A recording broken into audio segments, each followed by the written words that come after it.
You are listening to the Airline Selection Podcast, where we bring you insights to help you succeed at airline selections. This podcast is brought to you by Airline Selection Program. Please welcome your host, airline captain and major airline recruiter, Guillaume Debauchez.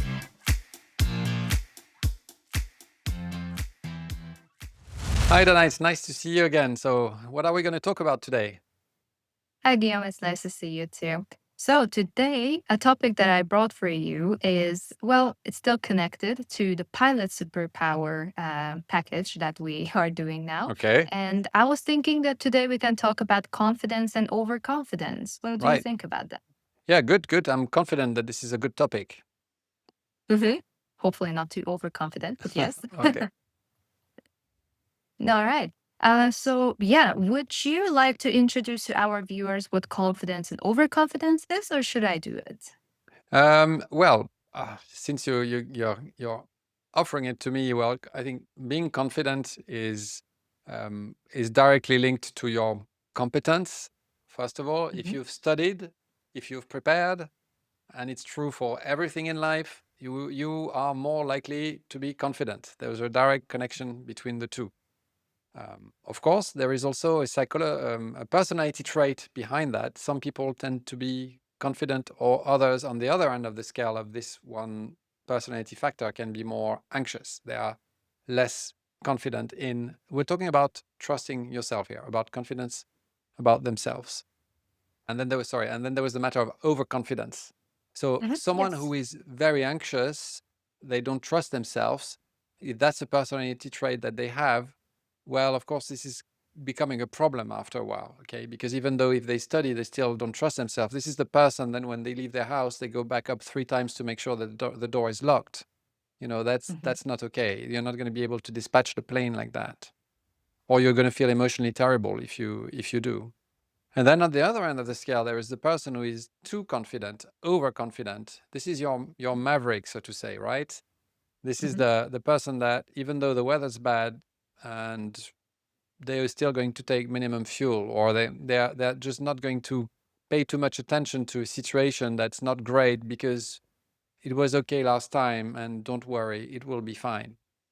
This is a very dangerous behavior, linked also in some cases on a more tactical standpoint to confirmation bias. But these are dangerous behaviors. So what's important is to be confident. I would say more on the confident side than the anxious side, but not to be overconfident. And if you have signs in yourself that you're overconfident, it's likely the psychologist is going to see it as a problem. Of course, if you have also anxiety, which could be clinical, even if it's extreme, this is going to be a problem. Okay. So confidence is expected. Doubt is also healthy. We need both. Because Oh, if yes. you don't feel it, if you're not sure whether you got the takeoff clearance or not, you got to query it. Okay. Mhm. So you need a healthy amount. So I would say on a scale of 1 to 10, and that's what we've worked out with our psychologist and the 16PF, the 16PF psychologists that have helped us modelize the pilot role to the extent that we know it today, is ideally you want someone who's between sort of 3 and 5 or 6. So 3 being quite confident, but not too confident, and doesn't get too far in the anxiety. Okay, that's the ideal portion. If you want to know more about that, come into Advanced Interview course, because don't worry, it's not because you're 7 anxious that you can't be a pilot. No, it would have to combine with something else, and then maybe we're going to have a discussion. Okay, so I think I took a lot of your introduction, Dana, so why don't you continue? No worries, no worries. Then maybe we can just summarize the difference between competence and overcompetence, just to make it a bit clearer. Um, I would say that, confidence is definitely, as you explained, a realistic belief in your abilities that is added on top of competence. And then overconfidence would be, I would call it maybe a cognitive distortion when you Wow. overestimate your own abilities. And actually, Yeah. there is something that was connected here that I would want to introduce. The name is not very important, but it's called the Dunning-Kruger effect, which is when people with the low ability in a certain topic, they overestimate their competence because they just lack the awareness or the knowledge to recognize where they are at that certain um, at a certain level so that they don't recognize their own mistakes. And Okay. then another quite interesting thing that I think we we also fall into that sometimes is when we believe that we are better than the average. Although, of course, statistically, it doesn't make sense everyone to be above the average. So, Yeah, what because do if you think everybody about thinks that? they're above average, then the average makes no sense. That's what you mean, right? Yeah, of course. Yeah. Yeah, exactly, exactly. So, of course, that when you're just starting out with your career, then sometimes you can feel like an imposter, maybe like, okay, I've studied hard to be here, but maybe it still feels like that you're a little bit out of place. Of course, you have to get used to being on the flight deck and just gather some experience. But yeah, maybe Imposter how syndrome do is something we all face, and it's very, very active during selections, this imposter Mhm. syndrome. You arrive Uh-huh. there, you worked, and somehow you feel almost, it could be even in the waiting room, going Mhm. like, have I fooled myself into this, and are they going to see Uh-huh. this? This sort of strange. So well, you're right there, right next to the finish line. You've got these thoughts that can creep into your mind, or they could creep into your mind the day before, and you can't really control it when that happens. I've had that happen, Mhm. and well, just know that it happens to everybody as they're about Mhm. to reach a huge goal, that they would sort of pull the whole structure they've built over their own head because of this. So don't let this happen to you. Just try and remember why you did this, that you've worked hard, you've earned your seat, you belong in the on this interview chair, and you belong in this airline. But know that it is normal. And if you feel a strong imposter syndrome, I would say several weeks before, maybe Dana, get in contact with Dana or any psychologist that can help you work through it, because it shouldn't be a big deal Mhm. to Yes. work through that. Yeah. And something that I want to mention here is that a lot of people do tell me that, yeah, well, how do I become confident? Because they are waiting for a certain feeling. They want to feel confident to start doing something. And Uh, I always tell them that, well, confidence is not a feeling. I would like to put it in a way that confidence is more of an act of putting yourself out there and trying. yeah.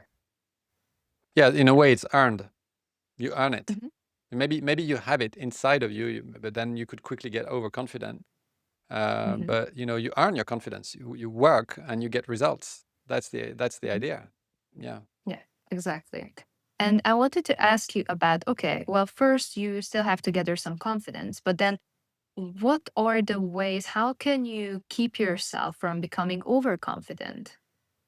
Well, again, it's about this meta attention, and about this meta attention, having a little bit of yourself outside yourself, having a little bit of yourself outside your head and in your body, to feel. If you don't feel the doubt because you're too much in your head, then you don't feel the emotion, the physical symptoms of the doubt, which normally there's a little pit in your stomach that tells you something's wrong, something's off. I don't know what it is.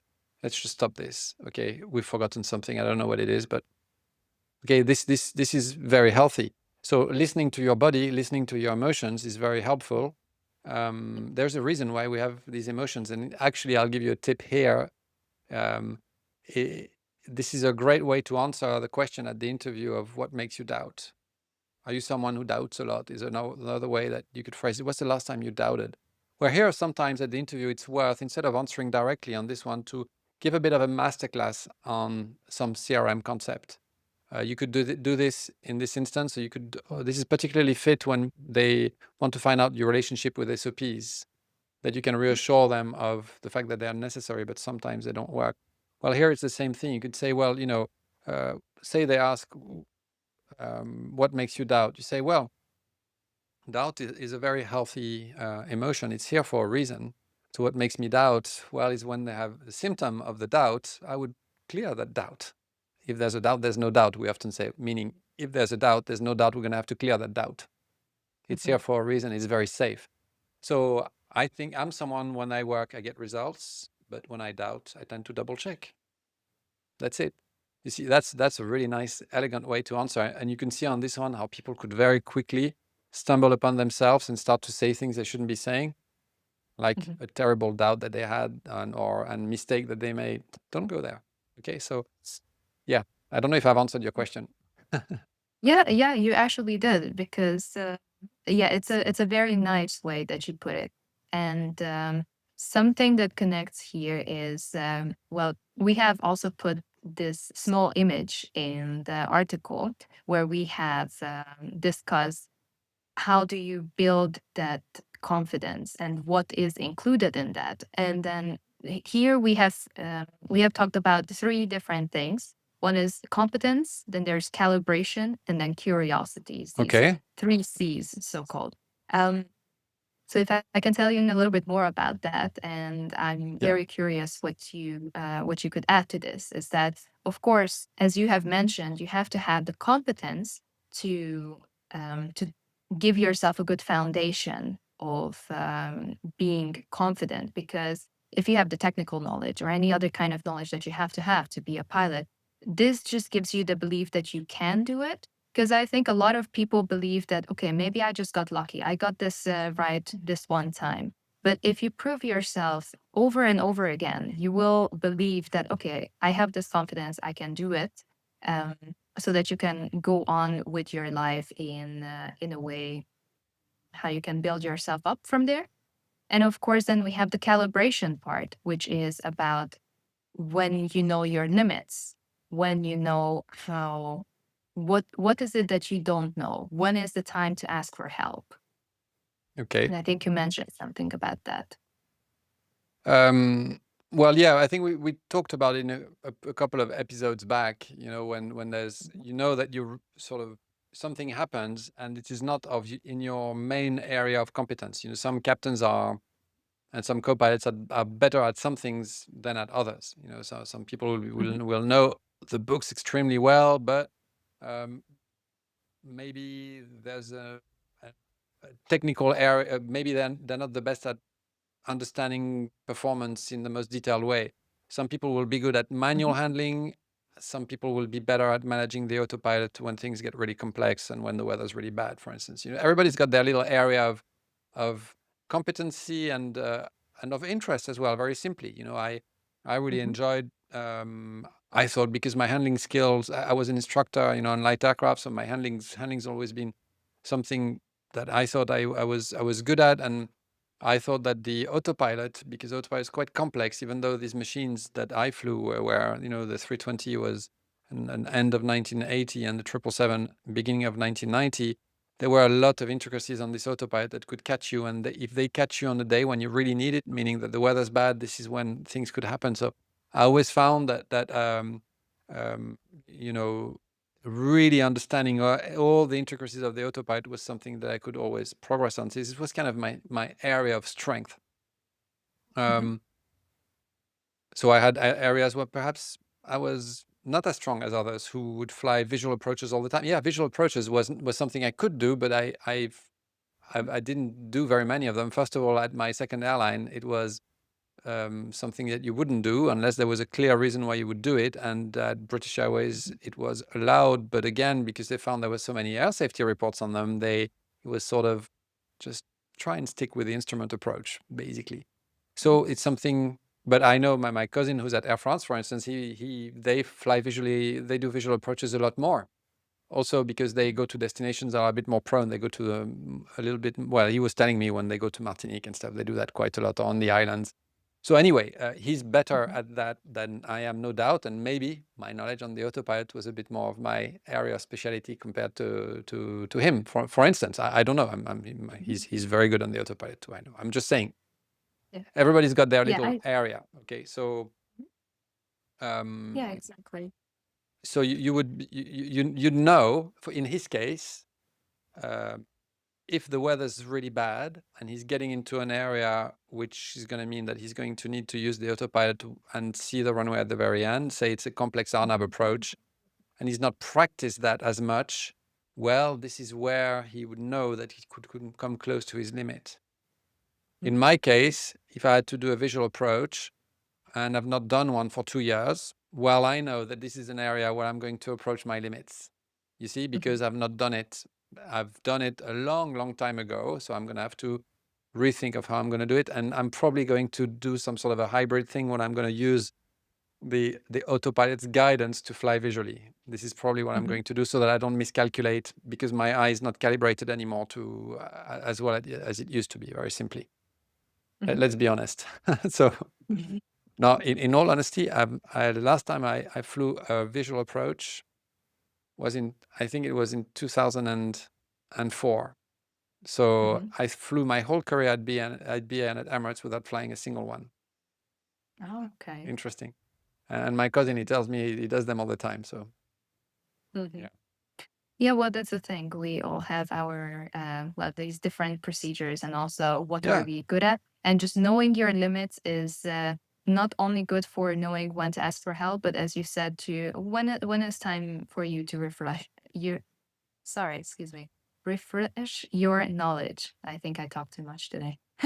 Yeah. I mean, when you prepare for a flight, you know what's likely to happen. Okay, so you know you might want to you're going to need to refresh yourself on this airport, on the procedures that are likely to happen, on well, typically if the weather's not great, you're going to start to think of your plan B or plan C and how you're going to execute that, and what happens if you get a failure at this point, at that point. You're going to think about all this stuff.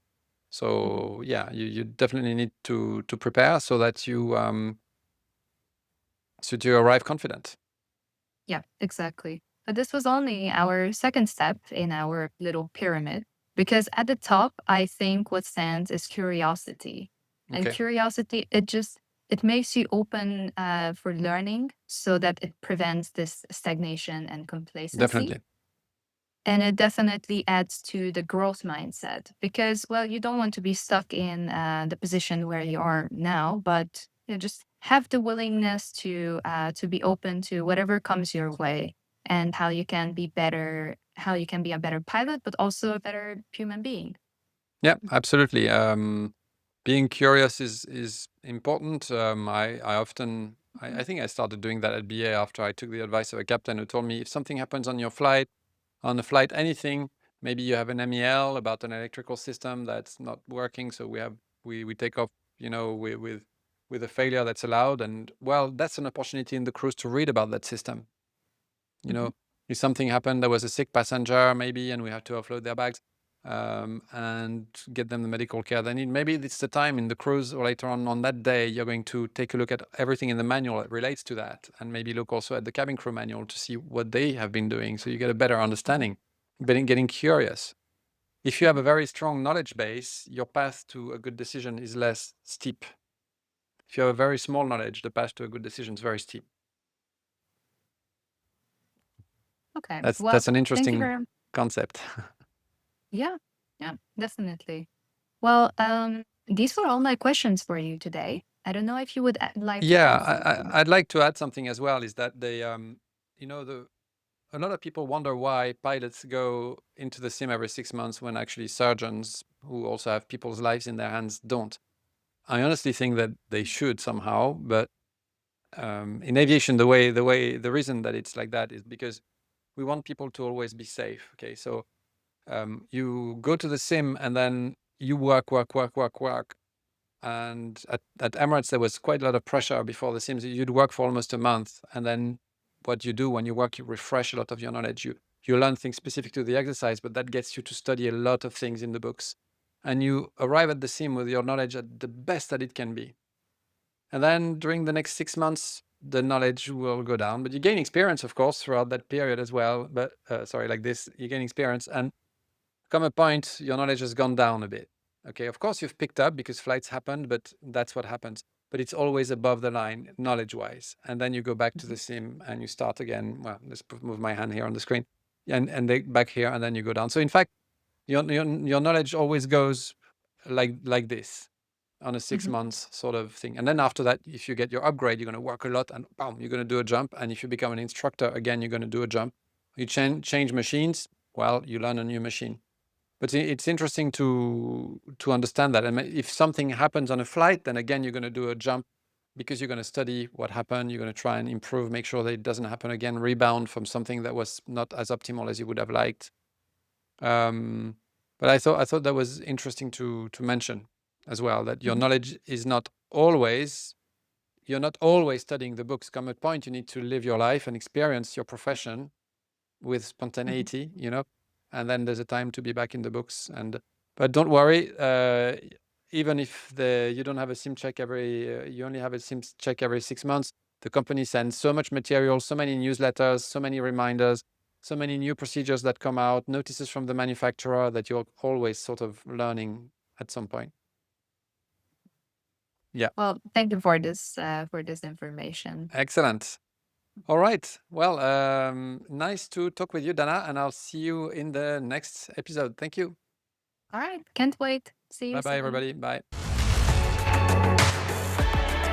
This podcast was brought to you by Airline Selection Program, a company that is focused on helping you succeed at airline selections. Our flagship course, Advanced Interview Course, has helped hundreds of pilots just like you become successful. Visit our website at online.airlineselectionprogram.com and find out how you too can get the job of your dreams.